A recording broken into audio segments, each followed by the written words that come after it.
Hace unos días, el presidente de los Estados Unidos escribió solo 3 palabras en Truth Social, eso sí, en mayúsculas. 3 palabras dirigidas a su propio partido en el Senado, no sean tontos, y puso un signo de exclamación. Con estas 3 palabras exigió a los senadores republicanos destruir una de las últimas protecciones estructurales de la libertad estadounidense. La regla de los 60 votos lo llamamos filibusterismo. Hoy vamos a analizar qué es esa ley por la que Trump exige eliminar los frenos y cuál es el único, sí, el único camino compatible con la libertad y el sentido común. Creo que las decisiones políticas serias requieren una conversación seria, sin consignas, sin gritos. Análisis. Otro tema será extremadamente simple y extremadamente complicado al mismo tiempo. ¿Qué harías si un vecino con el que has saludado durante muchos años cruza la calle y se detiene? Con voz tranquila te dice que planea matar a tus hijos y la policía responde que no puede arrestarlo, que no encarcelan por palabras. Pero empezaremos con la pregunta fundamental. ¿Eliminar el filibusterismo o no eliminarlo? ¿Ser o no ser? ¿Debe existir el filibusterismo o no? La posición de Trump es completamente clara. Quiere aprobar una ley llamada SAVE Act. Es una ley sobre la confirmación de la ciudadanía estadounidense, de los votantes estadounidenses. La ley está atascada en el Senado precisamente por este filibusterismo. Para aprobarla, los demócratas, por así decirlo, tendrían que dar al menos 7 votos a favor, de lo contrario, no se alcanzan los 60. Eso no está sucediendo. Por eso, Trump exige eliminar el filibusterismo por completo. Pero la pregunta es, ¿qué pasará realmente si Trump logra lo que quiere? No se trata de una sola ley, se trata de qué lograremos si decidimos eliminar el filibusterismo. El filibusterismo es para ganar, para aprobar esa ley. Y ahora les voy a hacer una promesa. En unos minutos en este video les voy a contar sobre un experimento que el estado de Utah realizó hace poco. Un experimento en el que las autoridades estatales revisaron a más de 2 millones de votantes registrados para verificar su ciudadanía. Les voy a contar lo que encontraron. Esto es muy interesante. Y cuando escuchen la cifra, entenderán por qué toda la discusión sobre esta ley SAFE se ve completamente diferente de como la veía antes de enterarme de este experimento. Muy diferente de cómo nos presentan toda esta historia, pero volveremos a eso más adelante. Por ahora, amigos míos, si les importa escuchar un análisis serio y objetivo de la política estadounidense en ruso, suscríbanse. Si aún no se han suscrito, hagan clic en la campanita y de hecho reaccionen a lo que está pasando aquí. Porque nos interesa y de alguna manera cambiamos la dirección, agregamos algo, quitamos algo, dependiendo de lo que ustedes, señores, nos escriban. Cada suscripción, cada vez que presionan la campanita, es una señal para YouTube de que se necesitan estas conversaciones. Es la única manera en la que podemos seguir haciendo programas. Si, por ejemplo, el entre 10 y 15% da like, sí, entonces YouTube sabe, bueno, está bien, está bien, bien, está bien. Y si es el 30%, entonces hay personas que no dan like, pero les gusta. Bueno, yo sí le doy like por principio, entonces ese 30 dice, esto les gustó mucho y empieza a mostrarlo más. O sea, ustedes pueden influir en la difusión al activar la campanita, dar like y escribir algo ahí, ¿sí? Si hay actividad, entonces YouTube piensa, esto es interesante, la gente está interesada en esto, están conversando, se quedan más tiempo en YouTube, que es lo que YouTube quiere lograr, ¿verdad? Bueno, está bien, vamos a empezar con la ley, SAVE Act. O exactamente SAFE, un gran nombre completo. Safeguard American Water Eligibility Act exige que cada estadounidense que se registre para votar en elecciones federales presente una prueba documental de su ciudadanía. ¿Qué es eso? Dicha prueba es pasaporte estadounidense, acta de nacimiento, certificado de naturalización o lo que llamamos Real ID, en el que la ciudadanía está claramente indicada. Además, la ley exige un documento con fotografía, al momento de votar tanto en persona como por correo. La Cámara de Representantes aprobó esta ley el 12 de febrero de 2026. Es una buena ley, 13 días después de su presentación. La rapidez es notable. Esta es una ley que tanto los de derecha como yo, incluido yo mismo, quisiera aprobar tan rápido como sea posible. Suena sencillo, ¿verdad? Suena razonable. Solo los ciudadanos deben votar, solo los ciudadanos, ¿eh? Y tienes que demostrar que eres ciudadano. ¿Quién está en contra? Aquí es donde empieza la realidad. La realidad de Estados Unidos. Según estimaciones del Brennan Center for Justice, y fíjense, no es una organización partidista, es un centro jurídico de la Universidad de Nueva York, alrededor de 21.300.000 ciudadanos estadounidenses no tienen a la mano los documentos requeridos. 21 millones. La población del estado de Florida. Sigamos adelante. Según datos del Center for American Progress, casi 69 millones de mujeres casadas tienen un acta de nacimiento en la que aparece su apellido de soltera. Un apellido que ya no coincide con su nombre legal. Eso significa que para registrarse necesitan traer no solo un documento, sino toda una carpeta. El acta de nacimiento más el acta de matrimonio, más a veces documentos de divorcio o de un nuevo matrimonio. Uno podría decir que por una buena causa y que tienen al menos 2 años para hacerlo, deberían hacerlo. ¿Por qué no? Los estadounidenses rurales, esos mismos estadounidenses rurales que en su mayoría votan por los republicanos, a menudo viven lejos de los condados que deben certificar el documento. Solo el 48% de los estadounidenses realmente tiene pasaporte. Así era. Los afroamericanos mayores y que nacieron en el sur segregado, a menudo nunca recibieron un acta de nacimiento. Simplemente se les decía que habían nacido y ya. Y esto aplica especialmente para todos nosotros, los que venimos de la ex Unión Soviética. Los ciudadanos naturalizados a menudo tienen documentos en los que el nombre está transliterado de 3 maneras diferentes. Tengo un médico, con un apellido que, no importa, no quiero decir su nombre ahora, sí, pero cuando me mostró cómo estaba escrito su apellido, me quedé completamente sorprendido. Había 3 formas dentro de un solo apellido. Ni siquiera eran errores, sino inventos fantásticos hechos probablemente por algún funcionario o por algunos africanos. O estaba en la recepción e intentaba copiar, sacando la lengua, por supuesto, su apellido al inglés, como él se imaginaba el inglés. Mitad francés, mitad inglés. Quién sabe, cada una de esas discrepancias se convierte en motivo para una revisión, en motivo para rechazar el registro. Y ahora lo más importante, esto no es teoría, esto ya ha pasado. En 2013 el estado de Kansas intentó implementar exactamente el mismo régimen de confirmación documental de ciudadanía. Para cuando el Tribunal Federal anuló esta ley en 2018, es decir, 5 años después, 31,000 verdaderos ciudadanos estadounidenses se quedaron bloqueados al intentar registrarse. Puedes decir, idiotas, se lo merecen. Ok, la verdad es que estoy de acuerdo contigo, sí. Pero solo quiero decir que son 31,000 solo en Kansas. Personas reales, un solo estado, 5 años, recuerden ese número, vamos a volver a él. Ahora sobre el filibusterismo. El filibusterismo moderno requiere 60 votos en el Senado para terminar el debate y pasar a la votación de la ley. Sin 60 senadores la ley no pasará. Muchos dicen que esto es absurdo, que bloquea la democracia, que paraliza al Senado. Así hablan los demócratas cuando tienen la mayoría y no pueden aprobar lo que quieren. Así hablan ahora los republicanos cuando tienen la mayoría y no pueden aprobar lo que quieren. Y eso, amigos míos, es la principal señal de que el filibusterismo funciona bien. Porque si todos están igual de descontentos con él, significa que protege el equilibrio, significa que nadie obtiene el poder absoluto. Los caprichos no funcionan. El filibusterismo moderno no es una anomalía, no es una casualidad, no es un descuido. Es el último freno estructural serio en la máquina política estadounidense y está hecho intencionalmente. Un Congreso bicameral. Mandato de 6 años para los senadores, colegio electoral, diferentes periodos de mandato, diferentes ramas del poder. Toda la arquitectura de la República estadounidense está construida sobre un solo principio. Dificultar la acción de una simple mayoría, hacer imposible la dictadura instantánea del 51%. Y aquí, amigos míos, quiero recordar a un pensador ruso que habló de esto con más precisión que nadie, Nikolai Alexandrovich Berdyaev. La filosofía de la desigualdad. Filosofía. Creo que es de 1923, al menos el libro que yo tenía era de ese año. Berdyaev escribe, y cito, «La igualdad es la negación de la libertad». Escuchen, esto es genial. Al principio no lo entiendes, ¿verdad? La igualdad es la negación de la libertad.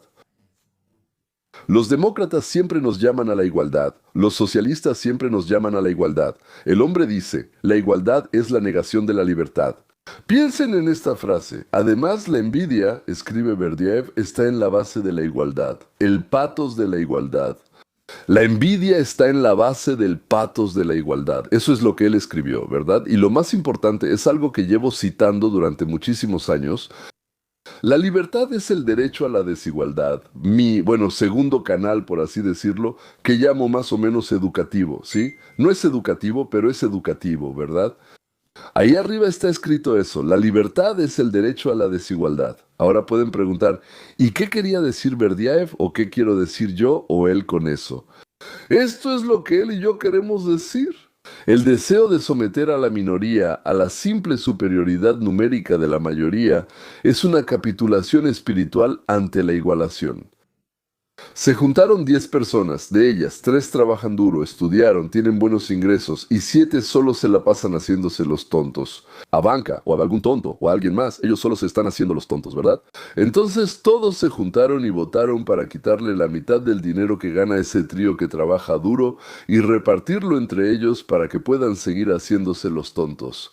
Como es democracia, 6 contra 4 y listo. Mayoría simple. No importa si es igualitarismo, bolchevique como con Lenin o procedimental como hoy en Washington. El principio es el mismo. Inmediatamente sin resistencia, sin frenos, sin protección para quienes piensan diferente. Así que simplemente se reunieron, tomaron una decisión, 51 contra 49 se pusieron de pie y de inmediato empezaron a cumplirla. El filibusterismo es la encarnación institucional de la intuición de Berdyaev. Es la protección del individuo. La protección de la minoría de los estados. La protección de la minoría de opiniones para que el 51% no pueda imponer inmediatamente su voluntad en todo el país. Eso se llama dictadura, se llama tiranía. El mismo principio en el plano ético fue expresado hace 2000 años por el gran sabio Hillel Agadov, Talmud, Tratado. Creo que es el tratado Shabbat, hoja 31, a lo que te es odioso, no se lo hagas a tu prójimo. Esa es toda la Torá, lo demás es explicación. Lo que te es odioso, no se lo hagas a tu prójimo. A menudo decimos, lo que no quieres que te hagan a ti, no se lo hagas a los demás. No hagas a otro lo que no quieres que te hagan a ti. Del hebreo se puede traducir un poco de esta manera o un poco de aquella. Pero lo más probable es que sea, lo que te es odioso, no se lo hagas a tu prójimo. Aplícalo a filibusterismo. ¿Querrías que tu oponente te aplicara el mismo procedimiento que tú quieres aplicarle ahora? Y aquí llegamos a lo principal. Ahora me dirijo directamente a cada senador republicano de los Estados Unidos de América, a quienes saben leer en ruso o saben usar Google para traducir, especialmente a aquellos que están indecisos, a aquellos que piensan tal vez realmente vale la pena votar con Trump, aprobar esa misma ley SAFE. Tenemos 51 votos y así acabar con esto. Estimado senador, le haré 5 preguntas, piense en cada una de ellas con honestidad. Primera pregunta, ¿está usted dispuesto a que en 2027, cuando los demócratas puedan obtener la mayoría en el Senado, aprueben una ley para otorgar la condición de Estado al Distrito de Columbia y a Puerto Rico? Con una simple mayoría de 51 votos, esto agregaría 4 senadores prácticamente garantizados para los demócratas. Por mucho tiempo, su mayoría será matemáticamente casi imposible durante una década. Segunda pregunta. ¿Están listos para que los demócratas con 51 votos amplíen la Corte Suprema de 9 a 13 jueces, por ejemplo? Sí, el presidente es demócrata, entonces serían 4. La proporción sería 7 a 6 a favor de los liberales. Un solo día. Todas las decisiones conservadoras de los últimos 20 años, Dobbs, Bruen, Heller, Virginia Occidental contra la EPA, serán revisados y anulados. Tercera pregunta. ¿Están listos para que 51 votos de los demócratas detengan la doctrina de la equidad? Se llama Fairness Doctrine. Y así mataron la radio conservadora, cada programa. Rush Limbaugh en grabaciones, Sean Hannity, Mark Levin y sí. En mi modesto programa, La Voz del Sentido Común estaría obligado a dar el mismo tiempo a los oponentes liberales. O sea, yo hablo media hora y luego estoy obligado a darle el mismo tiempo a mi oponente. La mitad de los oyentes apagarán después del primer cambio de tono. El fin de la radio conservadora en 2 años como máximo. Cuarta pregunta. ¿Están listos para que los demócratas aprueben una amnistía con 51 votos y el camino a la ciudadanía para 11, 18, 20 millones de residentes ilegales? Pero eso dará 10 millones de nuevos votos.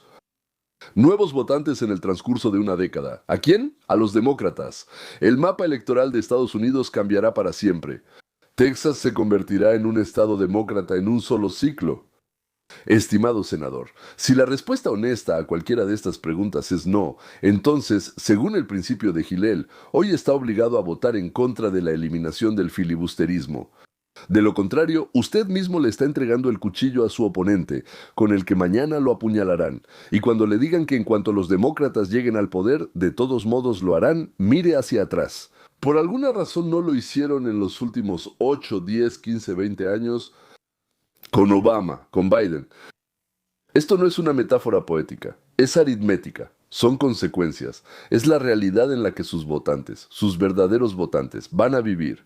Lo será en 2, 4, 6 años y ahora, amigos, veamos. Ampliemos esta lista.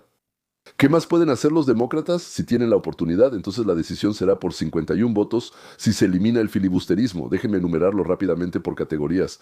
En el ámbito electoral, reducir la edad para votar a 16 años. ¡Boom! Todos los idiotas que aún no tienen ninguna experiencia corren a votar. ¿A favor de qué? Por la libertad. Registro federal automático. El mismo día, en el lugar. Prohibición total de la identificación al votar. Restauración de los derechos electorales para los delincuentes, incluyendo a los que están cumpliendo condena en este mismo momento. Eliminación del colegio electoral. Eliminación del colegio electoral, por cierto. En el ámbito judicial, no solo la ampliación de la Suprema Corte. Saturar los tribunales de apelación en todos los niveles. Restricciones urgentes para los jueces con efecto retroactivo. Privar a los tribunales federales de jurisdicción sobre ciertos temas, lo cual está permitido por el artículo 3 de la Constitución. En el ámbito de las armas, prohibición federal de armas de asalto, nacional sin que los estados tengan derecho a revocarla. Registro federal de todas las armas de fuego. Registro federal. Eliminación de la protección a los fabricantes de armas contra demandas. O sea, si alguien mata a alguien con su arma, ellos serán juzgados por eso. ¿Sí? Se van a la bancarrota de inmediato. Smith y Wesson, Ruger, Glock, todos. Verificaciones universales de antecedentes. Un padre ya no puede pasarle un arma a su hijo sin un permiso federal. Si atrapan al hijo cazando con un arma que no está registrada a su nombre, tanto el padre como él serán juzgados. Licencia federal para poseer cualquier arma de fuego. El modelo de Nueva York que se está extendiendo por todo el país. No es algo que yo me esté inventando. Esto existe. Ahora viene la parte más alegre. En el ámbito de la libertad de expresión, la doctrina de la equidad, ya lo dije, ¿verdad? Pero además de eso, regulación federal de la moderación en las redes sociales, la obligación de las plataformas de eliminar la desinformación según los criterios del gobierno, ya sabemos cómo funciona eso, Agencia Federal de Desinformación, que tendrá poderes muy reales, ley contra el odio al estilo europeo, delitos de expresión sancionados penalmente. Intenta volver a publicar lo que yo escriba, que el presidente demócrata es un idiota, ¿sí? Ah, escribiste 2 años. Aquí tienes 5. Con decomiso, y además te cae un castigo. Esos son ya todos los proyectos de ley existentes, me refiero a los democráticos. No fueron aprobados, pero están en el Congreso, existen, están esperando. ¿Qué están esperando? Ah, están esperando la mayoría. Tal vez algún día sean 60. Y si los republicanos lo cambian a 51, vaya fiesta tendrán los demócratas, damas y caballeros. Eso sería un ataque directo al federalismo, un ataque federal a las leyes estatales, derecho al trabajo. O sea, bueno, en 27 estados seas miembro del sindicato o no, puedes ir a trabajar, te van a contratar. Y hay 23 estados donde mandan los demócratas, donde si no eres miembro del sindicato no te van a contratar. Cancelación federal de la RFRA en cada estado. Cancelación federal de los paquetes de libertades de armas de cada estado. Estandarización federal del programa escolar. Nadie tendrá derecho a enseñarles algo a los niños excepto lo que allá en Washington decidan que se debe enseñar.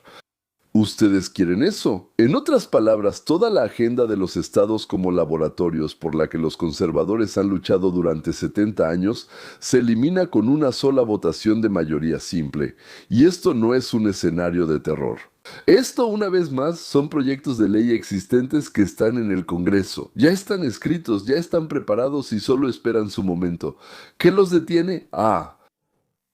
Solo una cosa. Se llama filibusterismo. Esa misma regla de los 60 votos que hoy Donald Trump exige eliminar. Bueno, piensen en eso. ¿Podría él restaurarla? Están equivocados. Hay maneras de aprobar esta ley sabe sin eliminar el filibusterismo. Bueno, está bien. Eso ya es algo bueno. Sin eliminar el filibusterismo. Bien, vamos a intentar ver las maneras. Son 4. Bueno, eso es lo que escriben en la prensa, lo que se discute, lo que pasa en la televisión. Los senadores hablan de eso ahí. Lo primero es, en inglés, reconciliación. En ruso, soglasovani. Es un mecanismo presupuestario que requiere 51 votos, pero la regla Byrd elimina todo lo que no sea principalmente presupuestario. Es decir, la ley SAFE Act es procesal, regulatoria, no financiera. El parlamentario del Senado, si existe tal puesto, casi seguro lo eliminará. Bueno, es un puesto de supervisión en el Senado, y para evitar al parlamentario hay que despedirlo. Y eso, en esencia, es la misma opción nuclear, solo que en una forma más encubierta. Y luego los demócratas vendrán y empezarán a despedir. Que están designados para despedir. En esencia, eso significa el mismo daño a la estructura, el mismo precedente para los demócratas cuando el próximo año obtengan la mayoría. La segunda cuestión es entonces la segunda opción, adjuntarla a una ley que deba aprobarse sí o sí. Incluir este SAFE Act en la ley del presupuesto de defensa o en la de señales. Es un enfoque estandarizado pero arriesgado. Lo más probable es que la Comisión de Conciliación elimine el anexo para evitar el cierre del gobierno.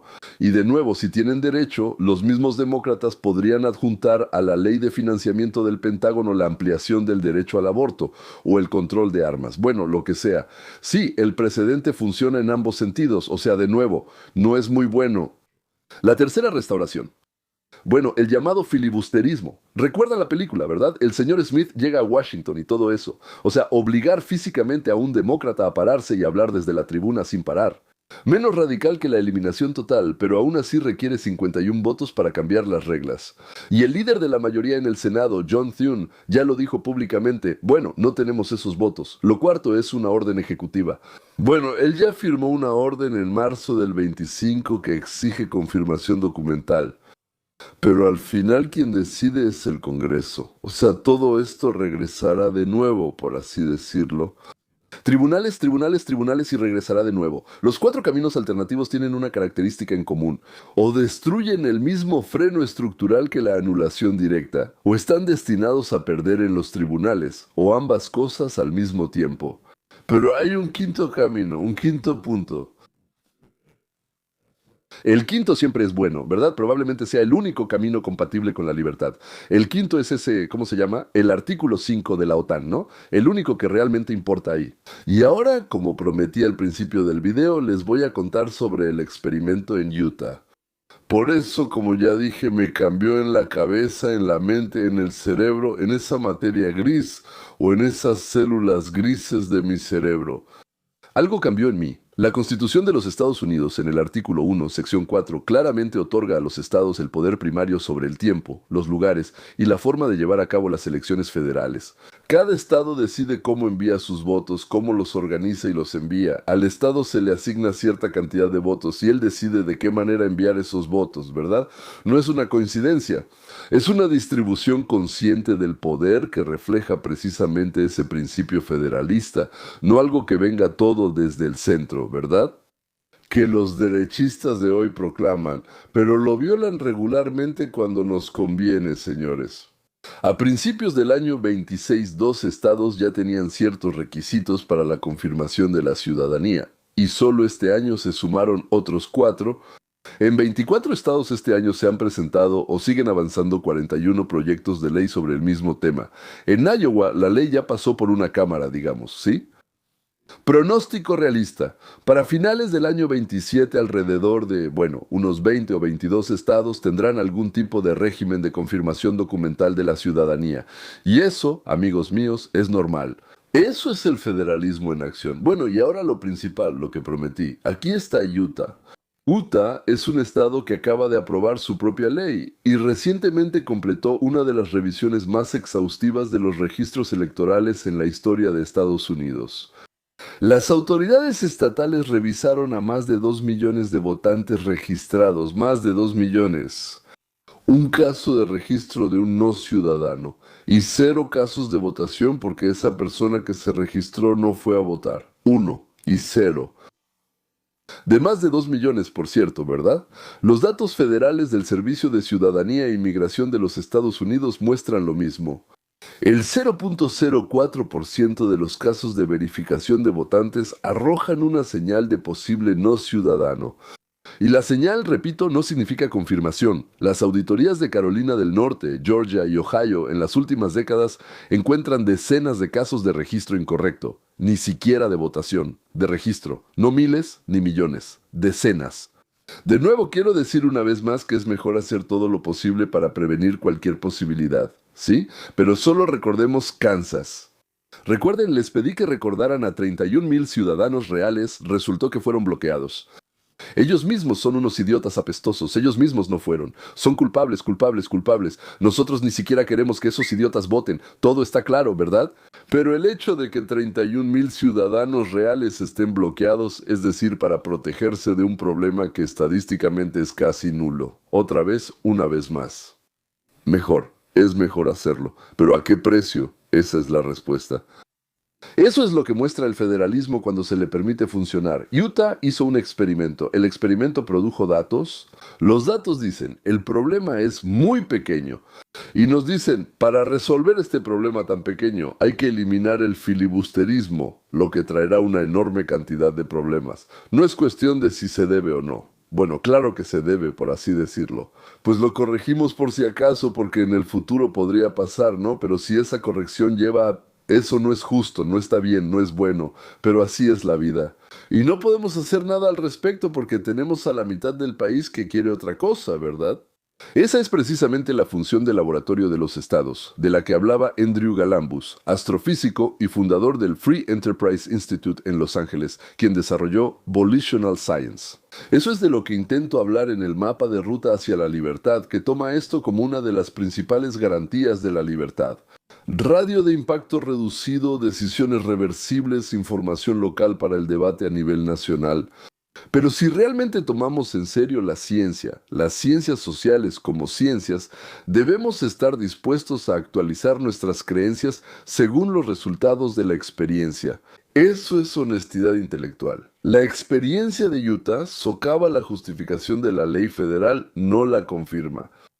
Los partidarios de Trump hoy exigen romper el filibusterismo por una ley que resuelve un problema casi inexistente hoy en día a costa de miles de verdaderos ciudadanos bloqueados. Destruye uno de los últimos frenos estructurales contra la mayoría momentánea y que de todos modos no logrará su objetivo político porque no llegará a los estados clave en disputa. Pensilvania, Michigan, Wisconsin, Arizona, Nevada, Georgia. ¿Por qué?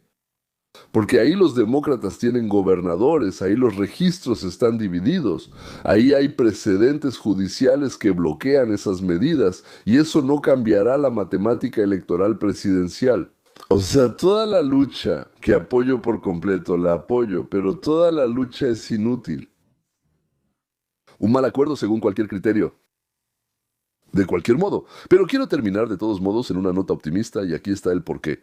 Varios senadores republicanos dijeron que no a esta presión. John Thune, Mark Wayne Mullin, John Curtis, lo hicieron públicamente. Lo hicieron sabiendo el costo político y tienen razón. El senador Curtis lo expresó mejor que nadie.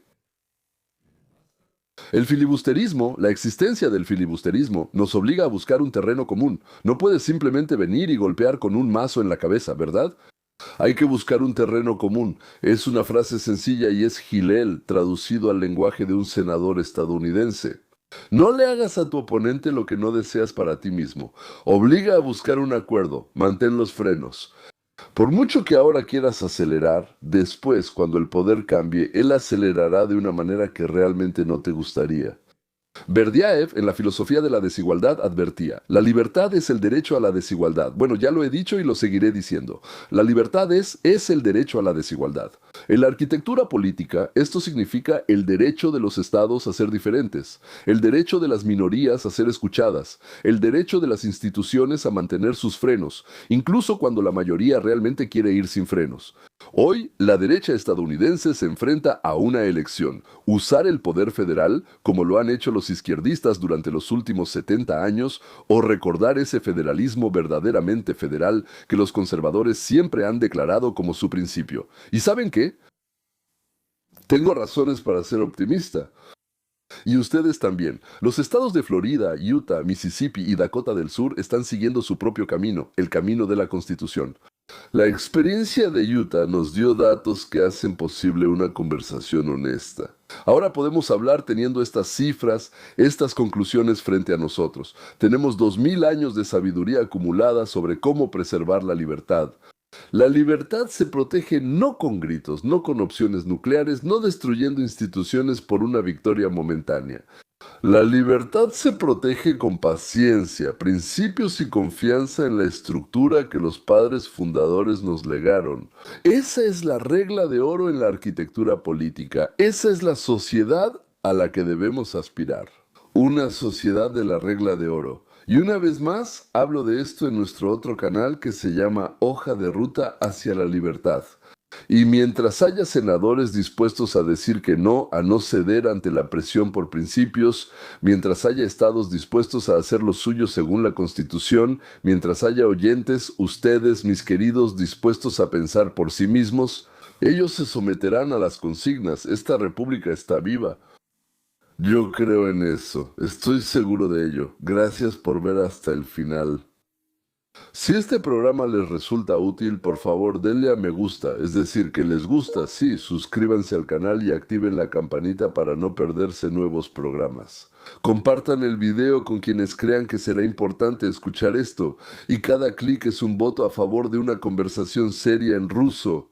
Cada comentario es una señal de que se necesitan estas conversaciones. Estuvo con ustedes León Weinstein. Hasta la próxima. Cuiden la libertad. Es más frágil de lo que les parece. Кажется.